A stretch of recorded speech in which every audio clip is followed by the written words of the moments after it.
마취. 현대적인 마취법이 개발되기 전에는 마취를 어떻게 했을까요? 가장 전통적인 방법은 둔기로 머리를 가격해서 기절시키는 겁니다. 목을 졸라서 기절은 하지만 죽지는 않을 정도로 산소를 차단하는 방법도 있습니다. 이 두 가지 전통적 마취법은 힘 조절을 잘하면 고통 없이 수술을 받을 수 있었지만 좀만 조절을 못하면 더 이상 수술할 필요가 없게 되었습니다. 그래서 사용된 게 약초입니다. 동양에서는 아편을 사용했고 서양에서는 맨드레이크를 주로 사용했습니다. 아편이 나지 않던 우리나라에서는 뭐를 사용했을까요? 상추로 마취를 시도했다는 문헌이 남아있습니다. 공부할 때 쌈 싸먹지 말라는 말이 있습니다. 상추에 졸음을 유발하는 성분이 있기 때문입니다. 우리나라에서는 상추가 가장 강력한 졸음 유도제였습니다. 이런 약초와 더불어 가장 널리 쓰인 마취제는 술입니다. 그러나 딱 기분 좋을 정도로만 음주를 하면 마취 효과가 당연히 없죠. 환자를 마취시키기 위해 술을 인사불성으로 먹였고 오히려 알코올 과다 섭취로 환자가 사망하는 경우도 흔했다고 합니다. 1800년대에 에테르가 등장하면서 마취법은 눈에 띄는 진보를 이뤘습니다. 미국의 의사 크로포드 롱은 파티에서 에테르를 마신 사람이 넘어져서 머리를 다쳤는데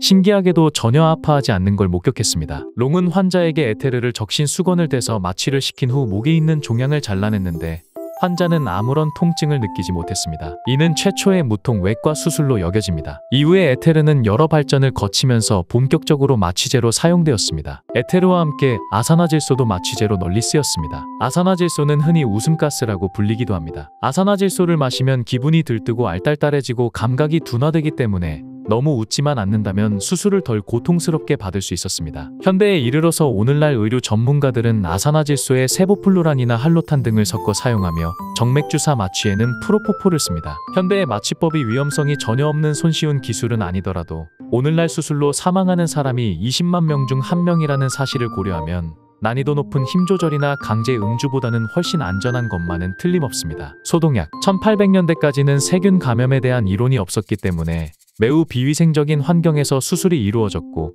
수술 후 감염으로 인한 사망률이 매우 높았습니다. 이런 감염 문제는 1800년대에 영국의 외과의사 조지프 리스터에 의해 해결됐습니다. 리스터는 물체 표면의 거의 모든 미생물을 죽이는 석탄산 스프레이를 발명했습니다. 당시 독일의 외과의사들은 리스터의 소독법을 채용한 이후 감염으로 인한 사망률이 80%에서 거의 0% 수준으로 낮아졌다고 발표했습니다. 묵인 수술의 창시자로 불리는 조지프 리스터는 업적을 인정받아 남작 자기를 받았습니다. 구강청결제 리스테린 아시죠? 리스터에서 이름을 따온 겁니다. 하버보시법. 식물은 자라려면 토양에서 암모늄을 흡수해야 합니다. 암모늄은 동물 배설물과 썩은 채소에 풍부합니다. 수천 년간 농부들은 새똥, 소똥, 곡물, 부산물 등을 활용해서 작물에 귀중한 암모늄을 공급했습니다. 하지만 20세기에 접어들면서 새와 소들의 부지런한 배변 활동에도 비료가 부족해지고 말았습니다. 이대로면 식량 부족으로 세계 인구가 급감할 참이었죠. 여기서 프리츠 하버가 등장합니다. 하버는 인공적으로 암모니아를 얻어내는 방법을 발견함으로써 인공비료의 개발을 가능케 했습니다. 화학 공장을 운영하던 카를 보슈의 도움으로 하버 보슈 공정은 비료를 대량 생산할 만큼 규모가 커졌습니다. 인공비료의 발명으로 드디어 인류는 원하는 만큼 식량을 얻을 수 있게 되었습니다. 인류의 오랜 염원이었던 식량 생산 문제를 해결한 공로로 프란츠 하버는 노벨화학상을 수상했습니다. 그러나 인류의 식량난 해결사 하버는 독일의 맹렬한 국수주의자이기도 했습니다. 폭탄과 총기만 사용되던 시기에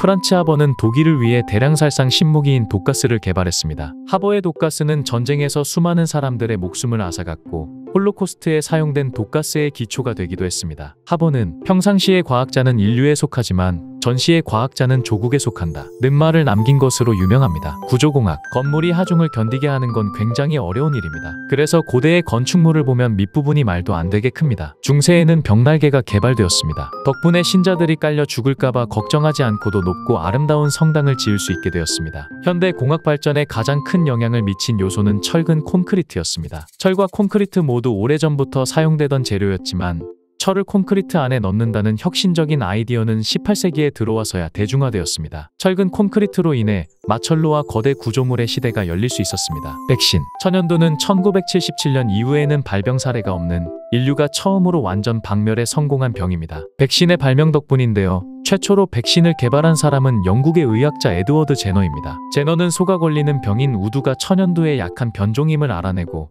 사람들을 우두에 감염시켜서 천연두를 완벽하게 예방했습니다. 우두로부터 탄생했기 때문에 백신은 얼핏 들으면 한자어 같기도 하지만 사실은 라틴어로 소를 뜻하는 백화에서 유래됐습니다. 백신의 일본어 발음은 와쿠친인데요. 이 영향으로 북한에서는 백신을 왁진이라고 부릅니다. X선은 광자로 이루어진 전자기파 방사선입니다. 광자는 우리 몸의 연조직을 통과하지만 뼈나 치아, 단단한 이물질은 통과하지 못합니다. X선의 이런 성질 덕분에 우리는 인체 내부를 관찰할 수 있게 되었습니다. X선 발견 이후 X선을 최초로 발견한 렌트겐에게 X선을 특허내지 않겠냐는 제안이 들어왔지만 렌트겐은 자신이 원래 있던 빛을 발견했을 뿐이지 발명한 건 아니기에 전 인류의 재산이 되어야 한다며 거절했습니다. 암치료. 암은 여전히 무시무시한 질병이지만 이제 인류는 암에 대해 잘 알게 되었습니다. 근데 이전에는 암에 관한 기록이 별로 없습니다. 대체로 암이 생길 나이가 되기 전에 죽었고 종양은 다른 질병으로 인해 생긴 증상이라 여겨졌기 때문입니다. 1700년대 이탈리아 의사 베르나르디노 라마치니는 수녀들의 유방암 발생률이 높다는 사실을 관찰하고 성교를 하지 않는 것이 암의 원인일 거라고 추측했습니다. 현대에 와서 출산 경험이 없는 여성이 유방암에 걸릴 확률이 높다는 게 밝혀지긴 했지만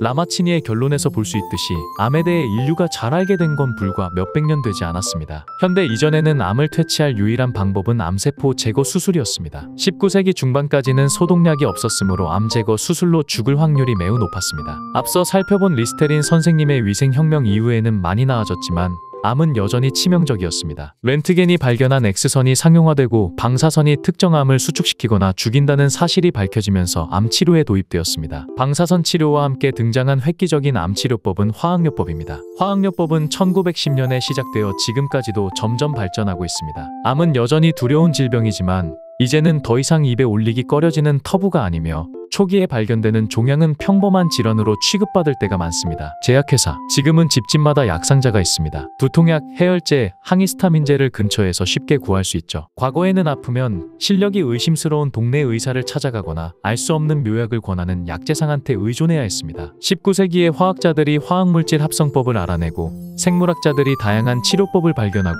기업가들이 효율적인 생산법을 개발하면서 우리가 아는 현대적인 대형 제약회사들이 생겼습니다. 19세기에는 말라리아 치료제와 아스피린, 20세기에는 인슐린, 비타민C, 페니실린이 대중화됐습니다. 현대의 거대 제약회사들은 부와 권력을 쫓으며 의심스러우고 부패한 구석이 많다는 것은 잘 알려져 있습니다. 그러나 대규모 약품 생산과 의약품 관리법 덕분에 대중의 약에 대한 접근성이 좋아진 것은 인정받고 있습니다. 정신의학. 정신과가 없던 시절 정신질환자는 악마의 빙이 되었다고 간주되어 마녀로 몰린 이들과 함께 화형당했습니다. 17세기 이후에도 광인이라고 판정된 사람들은 강제로 수용소에 감금되어 인간 이하의 대우를 받았습니다. 이 그림은 18세기의 그림인데요. 당시 악명 높았던 런던의 정신병원 베들렘의 모습을 보여줍니다. 베들렘은 말이 병원이지 실은 정신질환자를 감금한 수용소였습니다. 당시 색다른 재미를 찾는 방문객들이 베들렘을 관광했고 부자들은 돈을 지불하기도 했습니다. 치아 뽑기, 회전의자 돌리기, 매타작 등 말도 안 되는 치료법들이 사용되었고 효과는 당연히 없었습니다. 이 때문에 20세기 초 전두엽절제술이 등장했을 때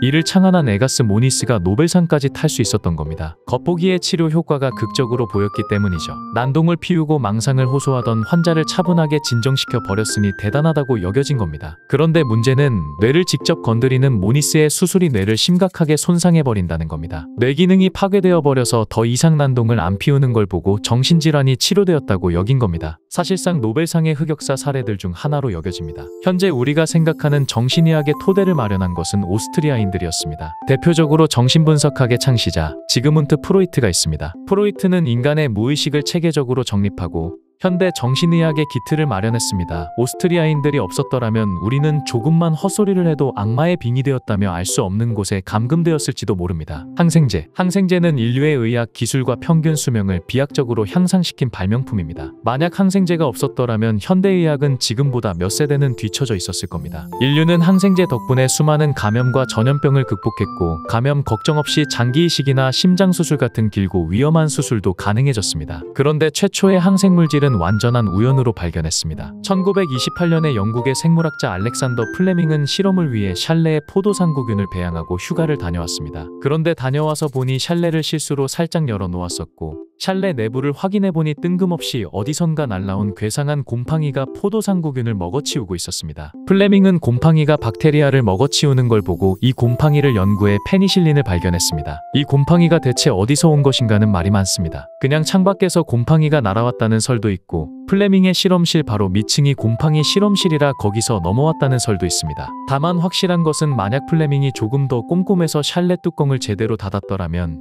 인류의 항생제 발견은 한참 미뤄졌을 거라는 사실입니다. 장기이식. 장기이식의 역사는 의외로 오래됐습니다. 3000년 전 인도 문헌에는 사형수의 시체에서 떼어낸 피부를 코에 이식하는 데 성공한 사례가 있습니다. 피부가 아닌 장기가 처음으로 이식된 건 각막 이식으로 1905년이었습니다. 우리 각막은 독특하게도 다른 신체 부위들보다 면역 반응이 약하다는 면역 특권이 있는 곳입니다. 각막에서 다른 신체 부위처럼 일반적인 염증 반응이 일어난다면 시야가 흐려질 것이기 때문입니다. 보통 우리 몸의 면역 체계에 의한 거부 반응 때문에 장기 이식이 어렵습니다. 그래서 첫 성공 사례가 면역 반응이 약한 각막이었던 겁니다. 면역 반응 때문에 1960년대 이전까지는 쌍둥이 사이에 장기 이식만 성공률이 높았고, 대부분의 경우에는 거부 반응이 심해 장기 이식은 최후의 수단이었습니다. 이제는 면역 억제제가 발명되어 폐, 대장, 간, 심장 순서로 장기 이식의 영역이 차츰 넓어지고 안전성도 증대되었습니다. 식품 보존. 식품 보존 덕분에 인류는 긴 겨울과 흉년에 대비할 수 있습니다. 최초의 반영구적인 보존법은 병조림입니다. 나폴레옹의 프랑스군이 야전에서 음식을 보존할 수 있도록 니콜라 아페르가 발명했습니다. 그런데 병조림은 무겁고 쉽게 깨진다는 단점이 있었습니다. 그래서 당시 프랑스의 적국이었던 영국에서 통조림을 개발했습니다. 그런데 통조림이 개발되고 50년 이상 지나야 캔따개가 발명되었습니다. 50년 동안 인류는 통조림을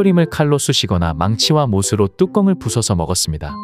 가축 덕분에 인간은 더 많은 일을 더 효과적으로 해내고 안정적으로 영양분을 섭취할 수 있었습니다. 일반적으로 최초의 가축은 개라고 알려져 있지만, 최근 연구에 따르면 최초의 가축은 개가 아니라 달팽이입니다. 인류는 안정된 단백질 공급원으로 쓰려고 달팽이를 키웠을 거라고 합니다. 달팽이는 인간에게 위협을 가하지도 않고 쉽게 채집할 수 있고 조리도 취식도 간편하기 때문입니다. 도시. 인간은 혼자서는 나약하지만 뭉치면 강해집니다. 도시가 만들어졌기 때문에 인간 문명이 발전할 수 있었습니다. 일반적으로 도시는 인류가 농경사회로 접어들면서 농사를 같이 하고 잉여 농산물을 함께 비축하고 거래하면서 도시가 생겨졌다고 알려져 있습니다. 그러나 괭베클리 테페가 발견되고 상식이 뒤집혔습니다. 괭베클리 테페는 고대 신전인데 피라미드보다 7000년 전에 지어졌고, 최초의 도시로 알려진 수메르 문명보다도 훨씬 전에 지어졌습니다. 신석기 시대 초기에 지어진 걸로 추정됩니다. 농경도 시작하기 전에 신전이 먼저 생긴 겁니다. 괭베클리 테페로 인해 사람들이 농사를 짓기 위해 모인 게 아니라